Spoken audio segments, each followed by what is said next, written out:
Hello everyone, I am Ibadur Rahman and in this video I am going to explain chapter 26, chapter name points and their coordinates in 3 dimension of class 11th mathematics. So let's start the video. देखिए जैसे हम लोगों ने class 9th और 10th में coordinate geometry पढ़ा था, वो सारी चीज़ें आपकी 2 डायमेंशनल बेस्ड थी ना. वहाँ पे X axis and Y axis था. तो वहाँ पे आपके पास टोटल जो क्वाड्रेंट थे वो कितने थे? 4. तो 2 डायमेंशनल फिगर में जो हमारे पास कार्टेशियन प्लेन था वो किस तरीके का था? X, X dash, Y, Y dash. ये ना टोटल इसके कितने पार्ट हुए थे इस 2 डायमेंशनल प्लेन के? 1, 2, 3 एंड 4. ये first quadrant, second quadrant, third quadrant, fourth quadrant. और इसके अकॉर्डिंग हम इन क्वाड्रेंट्स के साइन को फाइंड कर सकते थे कि पॉजिटिव होगा, निगेटिव होगा. एक्स राइट साइड है तो positive, left side negative, Y up side positive, down side negative. So इसका कोऑर्डिनेट कैसे था? In first quadrant both X and Y are positive. In second quadrant X negative, Y positive, X left side is negative, ऊपर की तरफ है पॉजिटिव. In third quadrant both negative क्योंकि X left side है और वाई नीचे की तरफ है. In fourth quadrant positive and negative. ये ओवरऑल क्वाड्रेंट सिग्निफिकेंस थे वहाँ पे. अब हमको क्या करना है, जो भी टॉपिक यहाँ पे स्टडी करना है वो अबाउट 3 डायमेंशनल फिगर के बारे में बात करना है, 3 डायमेंशनल स्पेस के बारे में बात करनी है. तो जाहिर सी बात वहाँ पे एक थर्ड एक्सिस भी आपका आ जाएगा, एक्स वाई के साथ साथ जेड एक्सिस आ जाएगा. तो उसके लिए हमारे पास जो स्पेस होंगे वो आपके 4 ना होकर 8 हो जाएंगे. ठीक है ना. तो वो किस तरीके का होगा पहले ये समझ लेते हैं. सपोज कर लीजिए ये आपका X axis, Y axis and Z axis. X, Y and Z axis. ठीक है ना. तो ये तो सिर्फ एक साइड का है. अगर इसको हम कंप्लीट करेंगे तो वाई इस तरफ जाएगा, एक्स इस तरफ जाएगा और एक्स नीचे की तरफ आएगा. टोटल आपके पास जो पार्ट होंगे वो कितने पार्ट हो जाएंगे? 8 पार्ट हो जाएंगे. तो अब इसको क्वाड्रेंट नहीं कहा जाएगा. अगर से 4 पार्ट थे तो आप उसको क्वाड्रेंट कह रहे थे. यहाँ पे टोटल नंबर ऑफ पार्ट कितने? 8. तो ये ऑक्टेंट्स कहलाएंगे. क्या कहलाएंगे? ऑक्टेंट्स. OCTANTS, octants. ठीक है ना. First octant, second octants, third octants, इस तरीके के. अगर इधर एक्स है तो ये एक्स डैश हो जाएगा, ये वाई है तो ये वाई डैश हो जाएगा एंड जेड जेड डैश हो जाएगा. ज़रा से ये इसको देखते हैं कि किस तरीके का डायग्राम आपका बनता है. ये 3 डायमेंशनल फिगर होगा इसका, इसलिए बेहतर होगा कि आप इसको नेट पे देख लीजिए या कंप्यूटर पे देख लीजिए तो वो बेटर क्वालिटी में आपको समझ में आ जाएगा. फिर भी आइए कोशिश करते हैं इस तरीके से थोड़ा सा डिस्कस करने की. ये देखिए लगभग इस तरीके का होगा. ये सपोज कर लीजिए आपका एक्स एक्सिस हो गया, ये वाई एक्सिस हो गया और ये जो ऊपर की तरफ गया है ये आपका जेड एक्सिस को इंडिकेट कर रहा है. अब बाकी एक्स का ये पॉजिटिव डायरेक्शन है और इस साइड निगेटिव डायरेक्शन है. Y positive, Y negative and Z ऊपर की तरफ पॉजिटिव और जेड नीचे की तरफ ये देखेंगे तो निगेटिव हो जाएगा. क्लियर. अब देखिए टोटल कितने पार्ट हो गए आपके. फर्स्ट आपका स्पेस ये बनेगा ना, फर्स्ट ऐसे ऊपर की तरफ, सेकंड, थर्ड, फोर्थ. ये 4 पार्ट तो आपका ऊपर की तरफ हो गया. इसी तरीके से 4 पार्ट आपका नीचे की तरफ होगा, यानी कि यहाँ पे फिर इधर और लास्ट में इधर. टोटल 4 पार्ट ऊपर, 4 पार्ट नीचे हो जाएंगे. यानी कि टोटल कितने हिस्से हो जाएंगे इसके? ऑक्टेट पार्ट हो जाएंगे, यानी कि 8 पार्ट हो जाएंगे. अब हमें जैसा इसका कोऑर्डिनेट की फाइंड करना है तो देखिए इस डायरेक्शन में x पॉजिटिव है, y पॉजिटिव है, z पॉजिटिव है. तो इस क्वाड्रेंट में सारे एक्सिस जो होंगे वो आपके ऑल पॉजिटिव होंगे. इसको थोड़ा सा घुमा देते हैं, अभी ये सही हो जाएगा. ये सपोज कर लीजिए आपका, ये ज़्यादा बेहतर है. ऐसे दिख रहा होगा सब. ठीक है. x positive, y positive, z positive. तो ये सब कुछ पॉजिटिव है. तो यानी कि इस क्वाड्रेंट में ऊपर की तरफ जो क्वाड्रेंट आएगा उसमें x positive, y positive, z positive, positive positive positive. पहला क्या मिल गया आपका? Positive positive positive. Means X Y Z सबकी वैल्यू पॉजिटिव हो जाएगी. जब हम इस क्वाड इधर की तरफ जाएंगे तो देखिए एक्स निगेटिव हो गया जबकि वाई पॉजिटिव है, जेड पॉजिटिव है. मतलब इसके बाद क्या मिलेगा? X negative, Y and Z आपको पॉजिटिव मिल जाएगा. जब इधर की तरफ आएंगे तो X negative, Y negative, Z positive. यानी कि 2 निगेटिव मिल रहा है, एक्स निगेटिव, वाई निगेटिव और जेड आपका पॉजिटिव. और जब इस तरफ आएंगे तो x पॉजिटिव होगा, y निगेटिव होगा, z पॉजिटिव होगा. x पॉजिटिव होगा, y निगेटिव होगा और z पॉजिटिव होगा. तो ये 4 क्वाड्रेंट के साइन हो गए आपके. इसी तरीके से हमारे पास 4 साइन और मिल जाएंगे अगर हम वो नीचे की तरफ चेक कर लें। अब आइए बुक में आपको कुछ सारे साइन दिया गया कि किस किस ऑक्टेंट में किस किस तरीके के साइन होंगे, उनको एक बार देख लेते हैं। ये देखिएगा, ये आपकी बुक में दिया गया है चैप्टर 6 पेज नंबर 2 पे एक्स वाई जेड के साइन किस तरीके के होंगे। फर्स्ट क्वाड्रेंट में, फर्स्ट ऑक्टेंट में positive positive positive, in second X negative, Y positive, Z positive, in third negative negative positive, in fourth positive negative positive. ये हम लोगों को भी मिला था इसी तरीके का, और बाकी बचे हुए भी हम लोग निकाल सकते हैं। ठीक है, उसके लिए हमको नीचे की तरफ जो 4 पार्ट और है उसको भी साइन के अकॉर्डिंग देख लेते हैं, वो हमारा बन जाता है। ये इतनी चीज़ें हो गई कि साइन किस तरीके का होगा, किस ऑक्टेंट में, पॉजिटिव निगेटिव निगेटिव पॉजिटिव क्या बनेगा, किसके साथ, एक्स वाई जेड के साथ क्या आएगा। अच्छा, 2 डायमेंशनल में जो हम लोगों का कोऑर्डिनेट होता था वो सिर्फ एक्स कॉमा वाई के फॉर्म में होता था। 3 डायमेंशनल में कोऑर्डिनेट किस फॉर्म में होगा, x comma y comma z के फॉर्म में। इस तरीके का कोऑर्डिनेट होगा x comma y comma z. Clear. ये चैप्टर बहुत इजी है। अगर आपने 2 डायमेंशनल कोऑर्डिनेट ज्योमेट्री पढ़ी है तो 3 डायमेंशनल कोऑर्डिनेट ज्योमेट्री में कुछ नहीं होगा, ज़्यादा टफ नहीं होगा, सिर्फ और सिर्फ एक टर्म आपका जेड की तरह से चेंज हो जाएंगे। जैसे 2 डायमेंशनल में सपोज कर लीजिए आपके पास पॉइंट होते x1 और y1, ठीक है ना। अभी हम इसमें z लगा देंगे, और सेकंड पॉइंट हमारा हो जाता है x2, y2। अभी इसमें z लगाना है इसलिए स्पेस कर देते हैं। डिस्टेंस फॉर्मूला, इसको पॉइंट ए सपोज कर लीजिए, ये आपका पॉइंट बी है। अगर हम डिस्टेंस फॉर्मूला अप्लाई करते हैं तो distance formula, distance between A to B कितना होता, x1 minus x2 whole square, या x2 minus x1 whole square, x2 minus x1 whole square plus y2 minus y1 whole square, ये इतना होता। ये 2 डायमेंशनल का था। बट अगर 3 डायमेंशनल है आपका तो कोऑर्डिनेट किस फॉर्म में होगा, x, y एंड z। तो यहाँ पे z1 सपोज कर ले, यहाँ पे z2 सपोज कर ले, तो इसमें एक स्टेप आपका और हो जाएगा, ये हो जाएगा z2 minus z1 whole square. देखिए कोई चेंज नहीं ना, थोड़ा सा चेंज हो गया। अगर एक्स वाई था तो एक्स वाई के फॉर्म में लिखा गया था अभी तक, और अब जेड आ रहा है 3 डायमेंशनल की वजह से, तो जेड वाला एक स्टेप इंक्रीज हो जाएगा। बट सपोज कर लीजिए हमको मिड पॉइंट निकालना होता है ए और बी का, तो 2 डायमेंशनल के लिए मिड पॉइंट कितना था, वहाँ पे था x1 प्लस x2 अपॉन 2 और y1 plus y2 upon 3। 3 dimensional में क्या हो जाएगा, यहाँ पे z1 प्लस z2 अपॉन 2 आ जाएगा। बस इतनी काम था ना। अगर सपोज कर लीजिए आपके पास किसी ट्रायंगल के वर्टिसेस क्लियर है, कि ये सपोज कर लें इस ट्रायंगल के जो वर्टिसेस हैं वो x1 y1 z1, x2 y2 z2 and x3 y3 z3 हैं। तो इनके सेंट्राइड के लिए क्या फॉर्मूला था, x कॉमा y कॉमा z is equal to x1 plus x2 plus x3 upon 3, x1 plus x2 plus x3 upon 3, y1 plus y2 plus y3 upon 3 and ऐसे z के साथ z1 plus z2 plus z3 upon 3। ये हो गया। और कोई formula coordinate geometry में पढ़ते थे हम लोग, नहीं, इस तरीके का कुछ नहीं था। अच्छा, थोड़ा सा और देख लेंगे। अगर 3 डायमेंशनल होगा तो आपके पास एक्सिस कौन कौन सा, एक्स एक्सिस, वाई एक्सिस और z axis, x Y and Z axis. तो अब देखिए यहाँ पे प्लेन कौन कौन सा मिल रहा है आपको। एक प्लेन मिलेगा जेड एक्स प्लेन, उसमें वाई की वैल्यू 0 हो जाएगी। ऐसे एक प्लेन मिलेगा एक्स वाई प्लेन, उसमें जेड की वैल्यू 0 हो जाएगी। और इसी तरीके से एक प्लेन आपको मिलेगा वाई जेड प्लेन, उसमें एक्स की वैल्यू 0 हो जाएगी। तो अगर प्लेन का इक्वेशन पूछता है आपसे, कह दे find the equation of x y plane, तो एक्स वाई प्लेन का इक्वेशन क्या हो जाएगा, z is equal to 0। Equation of z x plane y is equal to 0 and equation of z y plane x is equal to 0। तो depend ये करेगा किस plane का आपसे इक्वेशन पूछा गया है। जिस प्लेन का इक्वेशन पूछ रहा होगा उसमें दूसरी चीज़ नहीं आएगी। जैसे एक्स वाई प्लेन में z नहीं आएगा तो z is equal to 0, x z plane में y नहीं आता है तो y is equal to 0 and y z plane पे x नहीं आता है तो x इज इक्वल टू 0। इस तरीके से प्लेन का इक्वेशन फाइंड हो जाएगा। क्लियर। और तो कुछ ऐसा नहीं समझ में आ रहा है। Let's see the exercise 26A। देखते हैं क्या क्या क्वेश्चन उसमें से लग सकता है।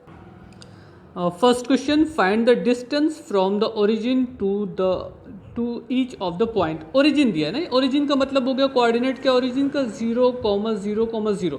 अब इस केस के लिए डिस्टेंस फॉर्मूला लगा दीजिए, x2 minus X one whole square, y2 minus y1 whole square, z2 minus z1 whole square. फॉर्मूले में पुट कर दीजिए, सॉल्व कर लीजिए, आंसर आ जाएगा। तो फर्स्ट क्वेश्चन तो आपका लग जाएगा, डिस्टेंस फॉर्मूला सीधा सीधा अप्लाई करना है। Find the distance between each of the following pair of points, यहाँ पे भी डिस्टेंस फॉर्मूला अप्लाई करना है, ये भी हो जाना चाहिए। Show that the triangle with the vertices is a right angle triangle and find its area. अब जरा से यहाँ पे देखिएगा, आपको ये शो करना है कि ये राइट एंगल ट्राइंगल है। आइए इसको ज़रा से समझते हैं पहले कि किस तरीके से क्वेश्चन सॉल्व होगा। क्वेश्चन नंबर 3 इसमें वो सारी चीज़ आ जाएगी जैसे कि question number 1 and question number 2 में सॉल्व करते हैं हम। ये सपोज कर लें आपको कोऑर्डिनेट मालूम है, पॉइंट ए बी और सी एक ट्रायंगल सपोज कर लेते हैं, उसके कोऑर्डिनेट मालूम है। आपसे कहा show that these points are the vertices of a right angle triangle and find its area. Right angle triangle show करना तो जाहिर सी बात पाइथागोरस शो होना चाहिए। उसके बाद एरिया के लिए फॉर्मूला अप्लाई कर देंगे 1/2 बेस इंटू हाइट। तो डिस्टेंस फॉर्मूले से अगर हम ए बी की लेंथ निकाल दें, A B is equal to under root x2 minus x1 whole square means 5 square, y2 minus y1 whole square means 10 square and z2 minus z1 whole square is equal to 15 square. बाकी इसका calculation तो आपका अपना है, solve करके देख लीजिएगा कितना आएगा। 225 plus 25 250 plus 10 350 square root of 350। हो सकता है कुछ और आ रहा हो तो आप अपना थोड़ा सा चेक कर लीजिएगा। Now find the value of B C. इसको देख लेते हैं, x2 minus x1 whole square so 5 square, y2 minus y1 whole square 10 square plus z2 minus z1 whole square is equal to 5 square. तो 100 plus 25 plus 25 150 and find the value of A C. Under root x2 minus x1 whole square, y2 minus y1 whole square and z2 minus z1 whole square. 400 plus 1 500। Clear. अब इसमें से greatest side आपकी कौन सी है, A C. तो square of A C is equal to sum of square of this two side means we can show that A B square plus B C square means 350 plus 150 is equal to 500 and A C square already is equal to 500। So you can say that by Pythagoras theorem A B square plus BC square is equal to AC square means triangle ABC is a right angle triangle। एक काम हो गया।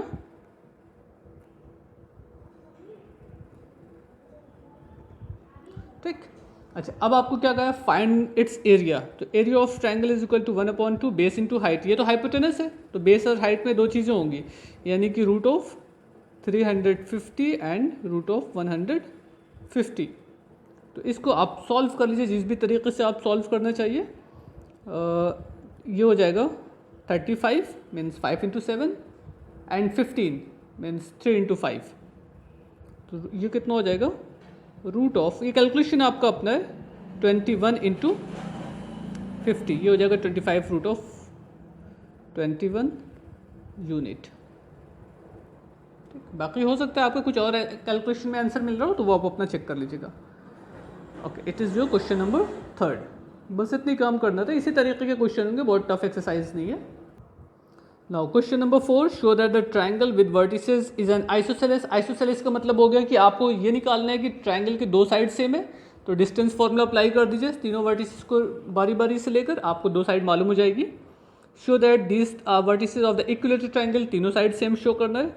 Show that points are collinear. अगर point collinear होंगे तो उसके लिए क्या होगा, सबसे पहला काम ए बी और सी सपोज कर लीजिए। तो डिस्टेंस फॉर्मूला अप्लाई कर दीजिए ए बी में, उसके बाद ए सी बी सी में और लास्ट में ए सी में। तो अगर आपको ये रिलेशन मिल जाए कि A B plus B C is equal to A C, A B plus B C is equal to A C, तो जाहिर सी बात कोलिनियर होगा तभी पॉसिबल है, तो हो जाएगा, आ जाएगा। Drive the equation of A locus of a point equi distance from the point this and this. उस पॉइंट का लोकस फाइंड करिए, मीन्स कंडीशन को इक्वेशन के फॉर्म में कन्वर्ट करिए जिसकी इससे डिस्टेंस और इससे डिस्टेंस सेम है। आइए इसका थोड़ा सा इक्वेशन बना देते हैं, बाकी काम आप खुद से कर लीजिएगा। Now question number 7। अब देखिए शॉर्ट में क्वेश्चन लिख लिया गया, find the locus of a point which is equidistant from the given this two point. Suppose point P x Y z है, इसकी डिस्टेंस ए से और इसकी डिस्टेंस बी से ये दी गई है कि सेम है। इक्वी डिस्टेंस का मतलब वो सेम डिस्टेंस पर है। तो आपको क्या करना है, P A is equal to P B, ये गिवन है। तो अब पी ए निकाल लीजिए डिस्टेंस फॉर्मूला अप्लाई करके, उसके बाद पी बी निकाल लीजिए। उस इक्वेशन को आप सॉल्व कर लीजिए, आपको रिजल्ट मिल जाएगा। या ऐसे कर लीजिए, P A square is equal to P B square. Square क्यों किया, क्योंकि डिस्टेंस फॉर्मूले में अंडर रूट आता है, तो वो अंडर रूट खत्म हो जाएगा स्क्वायर करने से, इसलिए स्क्वायर कर दिया। आप बाद में भी स्क्वायर कर सकते तो कोई फर्क नहीं पड़ता। ये कितना हो जाएगा, x minus one whole square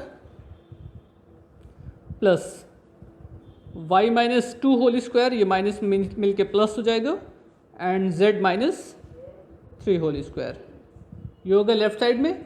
now P B के लिए क्या कंडीशन होगा, एक्स माइनस थ्री, ये माइनस मिल के प्लस हो जाएगा, x plus three whole square, y minus four whole square, and z minus two whole square. अब सब में होल स्क्वायर का फॉर्मूला लगा दिए, कॉमन टर्म कैंसिल हो जाएगा, रेस्ट पार्ट आपका आंसर हो जाएगा। बस इतना ही करना था।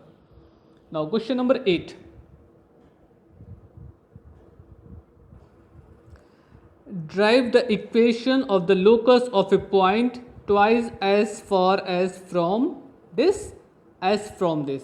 इन्होंने कहा है कि उस पॉइंट का लोकस फाइंड करिए जिसकी डिस्टेंस इस पॉइंट से जो है वो डबल है किसकी, उसी पॉइंट की इससे डिस्टेंस पे।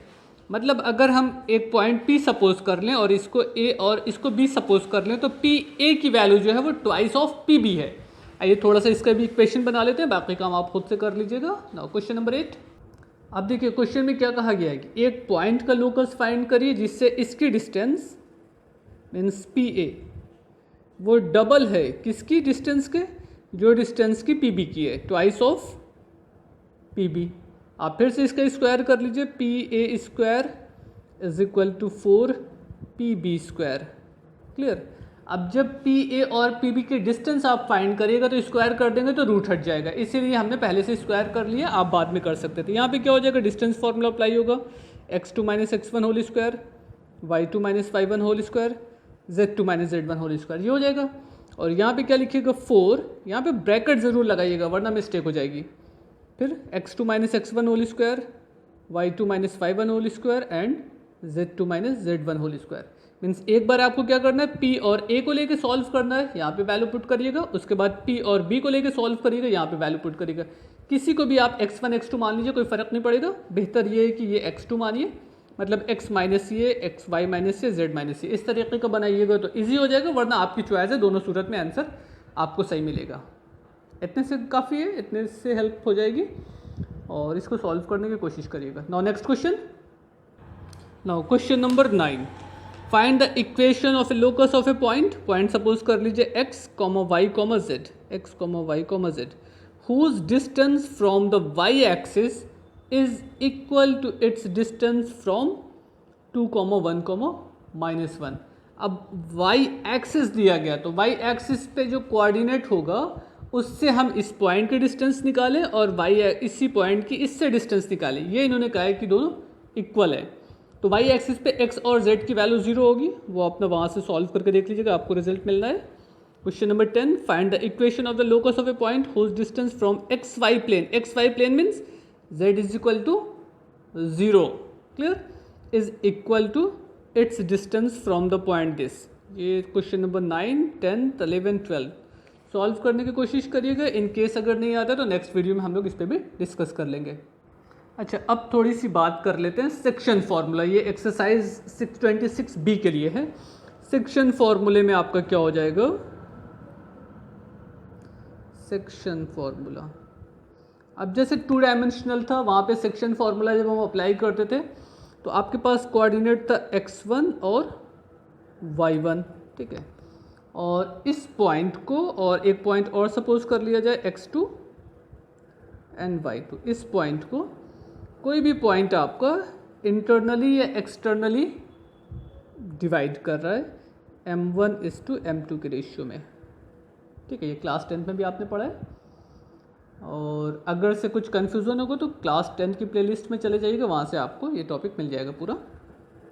अब सेक्शन फॉर्मूले के लिए क्या था, एक्स कॉमा वाई जब हम निकालते हैं तो इसका देखिए फॉर्मूला कैसे बनता है। सबसे पहला काम आप कर लीजिए m x plus m x upon m1 plus m2 comma m y upon m1 plus m2। देखिए समझिएगा कैसे सॉल्व होता है, फॉर्मूला बनाया जा रहा है। खाली m1 के साथ 1 आएगा, यहाँ पे 2 आएगा, यहाँ पे 1 आएगा, यहाँ पे 2 आएगा। अब अगर 1 आ चुका तो 2 लगा दीजिए, 2 आ चुका तो 1 लगा दीजिए, 1 के साथ 2, 2 के साथ 1 लगा दीजिए। ये रिलेशन आपको बन गया। ये सेक्शन फॉर्मूला हमने 10th क्लास में पढ़ा था।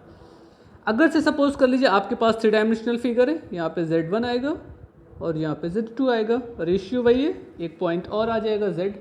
तो इसके लिए यहाँ पर भी वैसे ही हो जाएगा m1 z2 plus m2 z1। अब बाकी और कुछ नहीं चेंज होगा, बिल्कुल उसी तरीके का होगा। ये सेक्शन फॉर्मूला तब अप्लाई होता है जबकि आपका इंटरनली डिवाइड हो रहा है। एक्सटर्नली अगर होता तो क्या हो जाता है, यहाँ पर जहाँ जहाँ पर प्लस है वहाँ पर आपका माइनस हो जाता। तो रिलेशन क्या बनता, एक्सटर्नली डिवाइड होता सेक्शन, तो ये आपका माइनस, ये माइनस, ये माइनस, ये माइनस, ये माइनस, ये माइनस, इस तरह का फॉर्मूला होता। तो इंटरनली ये एक्सटर्नली ये तो क्वेश्चन में दिया जाएगा, पॉइंट दिए जाएंगे, वहाँ से हम x1 y1 z1 x2 y2 z2 की वैल्यू निकाल सकते हैं। m1 m2 की वैल्यू मालूम होगी और इस फॉर्मूले में ला के रख दिया जाएगा, हमारा सेक्शन पॉइंट मालूम हो जाएगा। आइए 26B के भी कुछ क्वेश्चन देख लेते हैं। वैसे इसका एग्जाम्पल देख लीजिएगा, आई थिंक वो सफिशिएंट है, फिर भी कुछ क्वेश्चन थोड़े से एक्सरसाइज 26B से भी सॉल्व करके देख लेते हैं क्या होता है। First question, find the coordinates of the point which divide join of point this and this in the ratio 3:4। अब देखिए यहाँ से क्या मालूम हो गया, x1 y1 z1 x2 y2 z2 m1 m2, जो रेशियो दिया वहाँ से m1 m2 की वैल्यू मालूम हो गई। तो सिंपली उस फॉर्मूले में लाकर रख दिया जाएगा, सारी चीज़ें आपको मालूम हो जाएगी। Find the coordinate of the point which divide the line joining the point this in the ratio 1, -4 and 2, 1। वही बात है कि m1 m2 की वैल्यू इस फॉर्म में आपको रखनी है। Find the ratio in which the line joining the point this is divided by YZ plane. YZ plane का मतलब होगा यहाँ पे x की वैल्यू क्या है, 0 है। आइए क्वेश्चन नंबर 3 को सॉल्व करते हैं। अब क्वेश्चन फिर से सुन लीजिएगा। Find the ratio means m1 m2 find करना है, in which the line joining these 2 point is divided by the YZ plane. Divided by the YZ plane. अगर YZ प्लेन पे डिवाइड हो रहा होगा तो उसमें x की वैल्यू क्या होगी, 0 होगी। तो यानी कि यहाँ पे जो x ऑर्डिनेट है, x वाला पार्ट है, ये पूरा आपका, ये आपका क्या हो जाएगा, 0 हो जाएगा। इनडायरेक्टली उन्होंने यही बोला है, for YZ plane, for YZ plane x is equal to 0 means m1 x2 plus m2 x1 upon m1 plus m2 is equal to 0। इसका मल्टीप्लाई इसमें होगा तो सब कुछ 0 हो जाएगा। रिजल्ट क्या मिलेगा, m1 x2 plus m2 x1। अब अगर इसमें से हम m1 और m2 की वैल्यू पुट कर दें तो हमारा रेशियो मालूम हो जाएगा। देखिए m1 m2 तो मालूम नहीं है, तो m1 की जगह पे m1 आएगा। x2 की वैल्यू क्या है, x2 is equal to 3, m2 भी नहीं मालूम है एंड x1 आपका 2 है। तो थोड़ा सा सॉल्व कर ले। 3m1 is equal to -2m2 means m1 upon m2 is equal to -2 upon 3। So ratio कितना हो गया आपका, रेशियो हो जाएगा m1 is to m2 is equal to -2 is to 3। इस तरीके का क्वेश्चन है। अब अगर सपोज कर लीजिए आपसे ये कह देता फाइंड द पॉइंट ना, तो हम क्या करते, इस पॉइंट में x की वैल्यू तो मालूम है, y की वैल्यू कैसे निकालते, इसमें रेशियो निकाल लेते m1 m2 को और इसमें z का रेशियो निकाल लेते, दोनों की वैल्यू ला कर रख देते।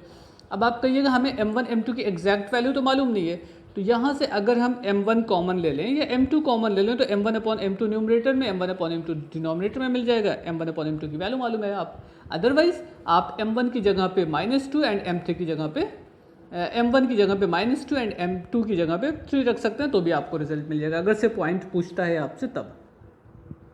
No next question, question number 4, 3 points are collinear, find in what ratio each point divide the segment joining the other two. अब इन्होंने कहा है कि 3 पॉइंट आपके कोलिनियर है, मतलब सपोज कर लीजिए ये A हो गया, ये B हो गया और ये C हो गया, ठीक है। आपसे कहा गया है कि बताइए अगर से ये पॉइंट आपके कोलिनियर हैं तो इनका रेशियो क्या होगा जिस सेगमेंट पे वो डिवाइड कर रहे हैं एक दूसरे को। तो हम पहले ए और सी की बात करते हैं। सपोज कर लीजिए पॉइंट ए मालूम है, पॉइंट सी मालूम है और ये इंटरसेक्टिंग पॉइंट मालूम है, रेशियो नहीं मालूम है। बट रेशियो कैसे मालूम होगा, एक्स की वैल्यू मालूम है ना, जैसे अभी हमने एक्स की वैल्यू 0 रखा था, उसी तरीके से point B as A x हो गया, उसकी वैल्यू 2 रख दीजिए, M1 M2 का रेशियो मालूम हो जाएगा, हो गया। इसी तरीके से बी और सी को ले लीजिए, ठीक है, और पॉइंट ए वाले से एक्स की वैल्यू को 0 कर दीजिए, वहाँ से आपको M1 M2 की रेशियो मालूम हो जाएगा।